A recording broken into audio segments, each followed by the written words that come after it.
guys, welcome back to my YouTube channel. If you guys saw my previous video, my radiator was leaking and today I bought a new one. So this is my new radiator. It's an aluminium radiator. As you guys can see, it came with a fan, came with a reservoir, and it came with some brackets too. So today I'll be showing you guys how I install them on my EK. So first, you have to disconnect all the hoses. So you have to disconnect the one to the reservoir, this one, and this one, and there is two. Mine's an automatic transmission, so there will be two over here, two hoses. But for the manual transmission, it doesn't come with those. So my new radiator came with a reservoir and the bracket. So I will be removing my old bracket and putting the one that came with the reservoir. For this install, I think you're going to need just pliers and a flathead. And also you're going to need a 10mm for these two parts, which is holding down the reservoir. So I think I'm going to stop right now because the weather is pretty unpredictable. Just now it was sunny and now it's raining as heck. So I think I'm going to go inside the house and come back out later. So I'm back outside after the weather have chilled down. Now it's sunny again. I think it's going to be raining again after I start, working on the car. It will be start to raining again. So hopefully it does not. So now I'm going to continue installing the radiator. Alright, so now I got the reservoir out already. So I just have to disconnect the hose and disconnect the other hose, and then it can come out. So just as I was about to be done, it's raining again. I don't know if you guys can see, it's raining again. So I have to go back inside the house and come back out later. Alright guys, so I'm back outside. I'm going to continue taking off the radiator. Alright, so I have took off the 4 bolts from the fan, so I can get better clearance to take off the hose because it's a very tight space with the fan. Alright, so I got off the fan. Now I'm gonna get back into taking off the hose. So it has started to rain again, so I decided to take some tarp and I made some type of shed for me to work inside. So now I'm gonna get back into taking off the radiator.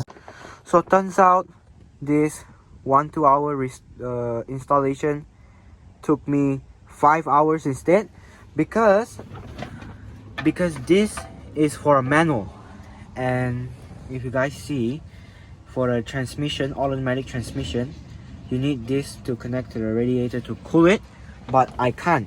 So I need to buy a transmission cooler, a small one to maybe hook over here or something, and then I can install this. So right now I'm just going to install this without connecting the transmission hoses. So I'll be connecting them to the transmission cooler. So I'll just be installing them right now. I've removed these two rubber bushing kind of things from under my stock radiator onto my new radiator right now. So they will go underneath right over here like that.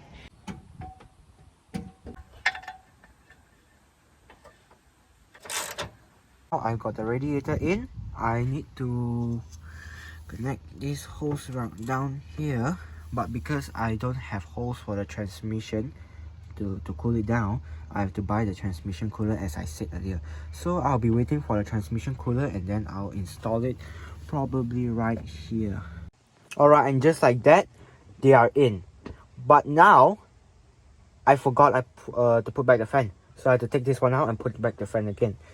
It's gonna take me a long time. Hello guys, today is third day of me installing my radiator. Today yesterday I bought automatic cooler, as I said in my previous video, because my radiator is for a manual. So I bought my automatic cooler. I went to the junk shop yesterday. I bought this automatic cooler and I got some hoses for 20 bucks. So today I'll be showing you guys how I install the radiator properly, and also the radiator fan and the oil cooler. So right now, as you guys can see, is not really nice, the finish of the radiator. So I'll be sanding this and polishing it to make it shiny and add the detail to the engine bay. Now I'm sanding it with 800, then I'll go down to 1500. So I'm done polishing right now with the metal polish, and it's like mirror right now. I'm done sanding and polishing it, and the welding is damn nice. As you guys can see, it's very detailed. So I'm going to try to put this on back to my car. So I got my radiator in right now. So you guys can see it's very shiny. Alright, so I figured I will install this before I even put in a fan.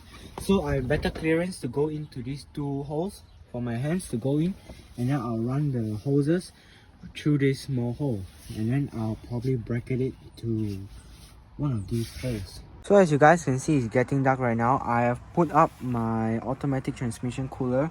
This is the current mock-up, but I haven't installed the hoses yet because it's getting dark. So I think I will do it the first thing tomorrow morning, and I'll see you guys.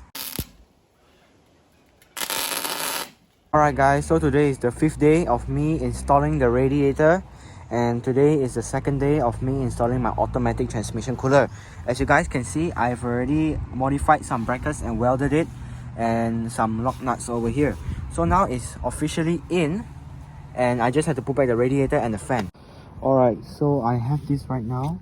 My hose wasn't too long, so I just joined 2 holes together with this tube that has this metal tube that has hole in the middle for the oil to pass through to. So I'll be installing it right now, and I'll be showing it to you guys. Alright, so I got the both holes connected right now. They are in properly already, so I'm gonna drop the radiator in right now. Alright, so I've got everything in.